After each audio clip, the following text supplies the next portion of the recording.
Hello everyone, welcome to my YouTube channel GS for CS. तो आज बात करते हैं पॉलिटी, राज व्यवस्था। तो जिसकी शुरुआत होती है भारत का संविधान विकास से। और भारत के संविधान के विकास में दो पार्ट हैं। एक तो एक तो 1773 से लेकर 1853 तक ये पार्ट है। और इसमें ईस्ट इंडिया कंपनी के शासन और उसका ब्रिटिश संसदीय अधिनियम आते हैं। इसके अलावा एक पार्ट और है इसका 1858 से लेकर और 1947 तक। अब इन दोनों में अंतर ये है कि 1858 और ये 1853, इसके मध्य में ये घटना घटी जिससे भारत का प्रथम स्वतंत्रता संग्राम के नाम से जाना जाता है, जिसके प्रभाव से जो चेंज हुए ब्रिटिश शासन में, उसके आधार पर इन दोनों को अलग अलग बांटा गया है। और ये अध्ययन की सुविधा की दृष्टि से, समझने की दृष्टि से बहुत ज़रूरी है इन दोनों में का विभाजन। तो इसमें बात करते हैं जो कंपनी के शासन से द्वारा जो अधिनियम शुरुआत हुई थी। तो उसमें सर्वप्रथम जब ब्रिटिश जो ईस्ट इंडिया कंपनी थी उसमें जब भ्रष्टाचार होने लगा और अनियमितता आने लगी, तो उससे कंट्रोल करने के लिए एक नियामक अधिनियम, मतलब रेगुलेटिंग एक्ट 1773 में आया। और उसके बाद जो केंद्रीकरण, भारत में ब्रिटिश शासन का केंद्रीकरण शुरुआत हुई 1773 के रेगुलेटिंग एक्ट से, जिसके तहत गवर्नर जनरल, जो बंगाल का गवर्नर होता था, उसे बंगाल का गवर्नर जनरल बना दिया गया। और इसी के तहत मद्रास और बम्बई प्रेसिडेंसी इसी के तहत आ गई। और इसकी सहायता के लिए 4 सदस्यीय एक कार्यकारिणी का गठन किया, जो इसकी हेल्प करती थी नियम अधिनियम बनाने में। और सबसे पहले जो बंगाल के गवर्नर जनरल थे वो वारेन हेस्टिंग्स, बंगाल का प्रथम गवर्नर जनरल बना वारेन हेस्टिंग्स। इसमें जो कार्यकारिणी में जो 4 सदस्य थे उनमें फ्रांसिस, क्लेवरिंग, मानसन और बारवेल, ये काउंसिल के सदस्य थे। इसके अलावा 1773 के अधिनियम के तहत एक सुप्रीम कोर्ट की स्थापना की गई। कलकत्ता में सुप्रीम कोर्ट की स्थापना की गई, जो कलकत्ता प्रेसिडेंसी, मद्रास प्रेसिडेंसी और बम्बई प्रेसिडेंसी के लिए बना था 1774 में। इसमें 3 सदस्य थे और एक इसके मुख्य सदस्य, मुख्य न्यायाधीश। और मुख्य न्यायाधीश का नाम था एलिजा एम्पे, जो पूछा भी जाता है एग्ज़ाम में कि इसमें जो मुख्य न्यायाधीश थे जो कलकत्ता सुप्रीम कोर्ट के, उसमें एलिजा एम्पे। इसके बाद पिट्स इंडिया एक्ट आता है 1784 में। और इसमें जो कंपनी का जो शासन है उसमें 2 पार्ट कर दिए जाते हैं उसके। एक तो राजनैतिक और एक व्यापारिक। राजनैतिक को देखने के लिए बोर्ड ऑफ कंट्रोल और व्यापारिक कार्यों को देखने के लिए बोर्ड ऑफ डायरेक्टर्स, निर्देशक मंडल और नियंत्रण मंडल की स्थापना की।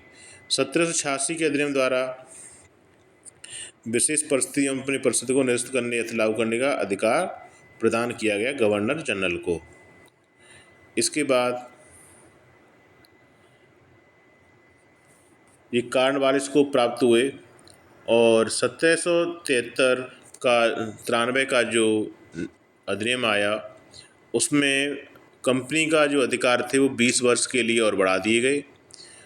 और फिर उसके बाद 1813 का चार्टर एक्ट, जिसमें पहली बार भारत में शिक्षा के प्रसार के लिए 1 लाख रुपए का प्रावधान किया गया कि भारतीय शिक्षा के बढ़ाने के लिए प्रतिवर्ष 1 लाख रुपए खर्च किया जाएगा। इसी के साथ भारत में कंपनी का जो व्यापार पर एकाधिकार था उसे समाप्त कर दिया। केवल दो चीज़ों को छोड़कर, चाय और चीनी, इन दोनों वस्तुओं को छोड़कर कंपनी का व्यापारिक एकाधिकार समाप्त कर दिया। केवल इन दोनों वस्तुओं पर रहा। इसके अलावा कंपनी राजनीतिक कार्यों को देखने लगी और आगे चलकर 1833 में जाकर कंपनी पूर्ण तरह से व्यापारिक कार्यों से मुक्त कर दी गई, केवल राजनीतिक कार्यों को देखने लगी, जिसमें जो चाय और चीनी का जो एकाधिकार था वो भी 1833 में जाकर समाप्त कर दिया गया। और ये 1833 का जब समाप्त हुआ उस टाइम पे गवर्नर जनरल बेंटिंग बेंटिंग उस समय गवर्नर जनरल था, बंगाल का गवर्नर जनरल, और उसी के कार्यकाल में ये काम हुआ। और जो लॉर्ड बेंटिंग यहाँ पे केंद्र देश में जो ब्रिटिश भारत था उसमें कार्य प्रणाली पूरी तरह से केंद्रीकरण कर दिया गया। अब इसमें पूरी तरह से जो बंगाल, मद्रास और बम्बई थी उस पे से सभी विधि के अधिकार, कानून बनाने के अधिकार केवल बंगाल के गवर्नर जनरल को दे दिए गए। अब इसमें बंगाल के गवर्नर जनरल को अब भारत का गवर्नर जनरल कहा जाने लगा, मतलब ब्रिटिश भारत का गवर्नर जनरल कहा जाने लगा। और जो पहला गवर्नर जनरल था वो था विलियम बेंटिंग, भारत का प्रथम गवर्नर जनरल विलियम बेंटिंग। और बंगाल का प्रथम गवर्नर जनरल वारेन हेस्टिंग्स प्रथम बंगाल, और विलियम बेंटिंग भारत का प्रथम गवर्नर जनरल। तो कंपनी के व्यापार समाप्त कर दिए राजनीतिक कारणों से। अब इसमें क्या हुआ कि एक कानूनी गवर्नर जनरल की परिषद में एक कानूनी सदस्य को शामिल किया गया जो चौथा सदस्य था। तो सबसे प्रथम मैकाले को कानूनी सदस्य के रूप में मैकाले को कानूनी सदस्य के रूप में शामिल किया गया, जो भारत के लिए कानून अधिकार बनाने का अधिकार जिसे दिया गया। इसके बाद 1853 का चार्टर एक्ट आया जिसमें विधियों, शक्तियों, कार्यपालिका शक्तियों से पृथक कर दिया, मतलब विधायी शक्तियों को कार्यपालिका की शक्तियों से अलग कर दिया। मतलब जो जैसे शासन और प्रशासन को अलग कर दिया गया। विधि निर्माण के लिए गवर्नर जनरल की परिषद की स्थापना की। आगे चलकर यही भारतीय केंद्रीय विधान परिषद के नाम से जाना गया। तो इससे संबंधित जो भी परीक्षा में क्वेश्चन पूछे गए हैं उससे देखते हैं। तो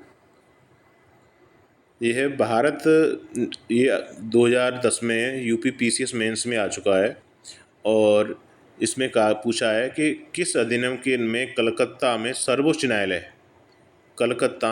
न्यायालय की स्थापना का प्रावधान किया गया।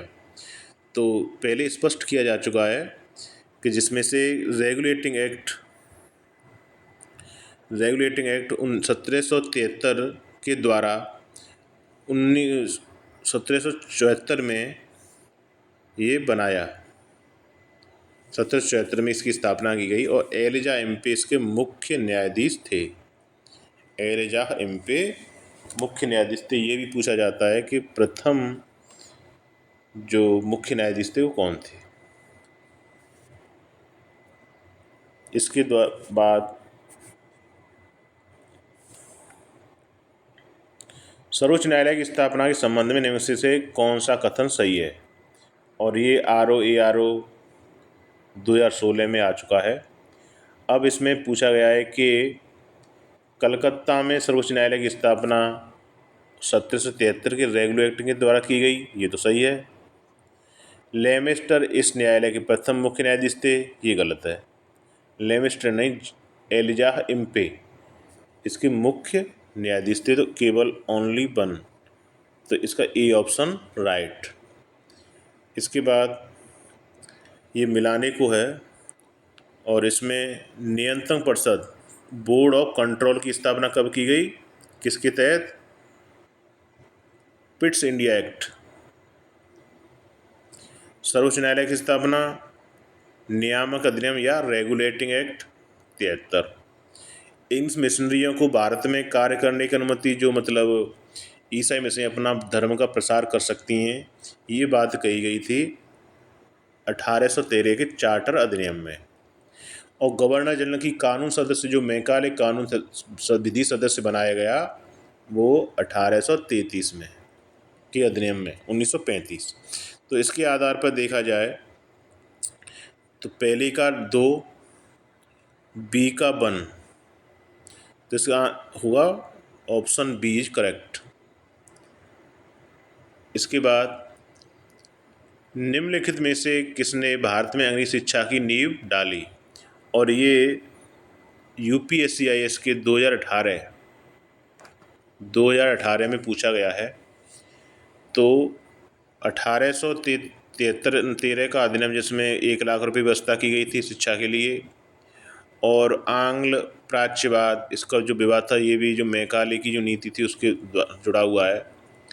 इसके अलावा ये journal committee of public interaction, इसमें भी 10 सदस्य थे और उनके द्वारा ये बात की, इनमें तीनों सही हैं,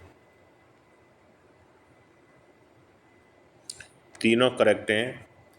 तो इसमें ये बताया है कि 1813 में चार्टर शिक्षा के लिए प्रसार के लिए 1 लाख रुपए की व्यवस्था की गई थी, और ये जनरल कमेटी ऑफ गठन किया गया, जिसमें मुख्य जीवन शिक्षा के लिए 1 लाख रुपए अनुदान था, जिसमें 10 सदस्य थे। यूरोपियन और आंग्ल और दोनों का विवाद था, जो जिसमें एक ही पॉइंट है यहाँ पर कि ट्रेवेलियन तो समर्थक थे आंग्ल के, और HT प्रिंसेप समर्थक थे प्राच्य शिक्षा के, जो ओरिएंटलिस्ट शिक्षा के समर्थक थे। तो ये भी पूछने की संभावना है कि जो आंग्ल शिक्षा के समर्थक ट्रेवेलियन और जो भारतीय शिक्षा के, जो प्राच्य शिक्षा के समर्थक थे, जॉन्स HT प्रिंसेप। और ये सब दोनों काम ये हुए थे बेंटिंग के काल में, और लॉर्ड मैकाले की स्वीकृति से उच्च शिक्षा में, हायर एजुकेशन में इंग्लिश को माध्यम बनाया गया। इसके बाद चाय और चीन के साथ व्यापार छोड़कर ईस्ट इंडिया कंपनी के भारत के साथ व्यापार एकाधिकार को समाप्त कर दिया गया। तो इसे छोड़कर, चाय और चीनी को छोड़कर, चाय और चीन के साथ,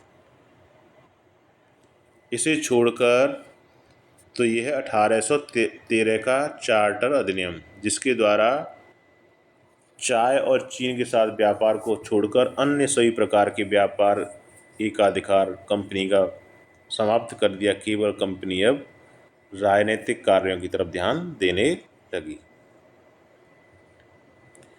इसके बाद 1813 के संबंध में विचार में कथन को सही कौन सा है इसमें? तो भारतीय स्टेट कंपनी के व्यापार एकाधिकार को चाय और व्यापार चीनी के साथ छोड़कर समाप्त कर दिया, ये भी राइट है। और इसने कंपनी का अधिकार के लिए भारतीय राज्यों में ब्रिटिश काउंसिल की संप्रभुता बढ़ा दी गई, ये भी राइट है। भारत का राजस्व अब ब्रिटिश संसद के नियंत्रण में आ गया, ये गलत है। जब ये नियंत्रण में आया था तो 1857 का जो विद्रोह हुआ, और उसमें बहुत निराशा हताशा इन्हें मिली अंग्रेजी शासन को, उसे देखते हुए भारत में जो कंपनी का शासन था वो समाप्त कर दिया, और डायरेक्ट क्राउन के द्वारा भारतीय शासन कंट्रोल होने लगा। और जो भी थे, मतलब भारत की जो विस्तारवादी नीति थी उसे छोड़ दिया, जो राज्य हड़प नीति थी वो उसे भी छोड़ दिया, और जो जितना भी ब्रिटिश इंडिया था केवल उस पर ही शासन होने लगा। तो ये 1857 का विद्रोह का परिणाम था कि ब्रिटिश क्राउन के हाथ में भारतीय शासन पहुंच गया। इसके बारे में और देखते हैं। 1858 के अधिनियम में सीधे नियंत्रण एक कैबिनेट मंत्री बनाया गया था, ब्रिटिश कैबिनेट मंत्री, जिसके में सेक्रेटरी ऑफ स्टेट पद बना, जिसमें विशेषकर राजस्व प्रशासन की सहायता के लिए काउंसिल ऑफ इंडिया का गठन किया गया। इसके बाद भारतवासियों को अपने देश के प्रशासन में कुछ हिस्सा लेना संभव बना, किस अधिनियम के द्वारा? तो ये है चार्टर 33, 1833, जिसमें 1833 धारा में सबसे महत्वपूर्ण धारा 87 की थी, जिसमें कहा गया कि किसी भी भारतीय अथवा क्राउन की देश प्रजा को अपने धर्म, जन्मस्थान, वंशानुक्रम, वर्ण, कलर अथवा इनमें से किसी एक कारणवश कंपनी के अधीन पद अथवा सेवा के अयोग्य नहीं माना जा सकेगा। ये बात कही गई थी 1833 के एक्ट में, जब बेंटिंग भारत का गवर्नर जनरल हुआ करता था। तो इसके तहत भारतीयों को प्रशासन में कुछ हिस्सा लेने की संभावना संभव बनाया।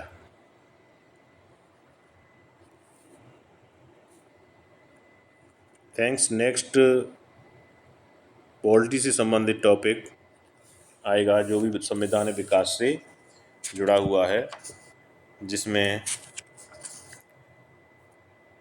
1857 के बाद जो भी बातें हुई, जो भी भारत अधिनियम आए काउंसिल ऑफ इंडिया का, उसे देखा जाएगा। थैंक्स।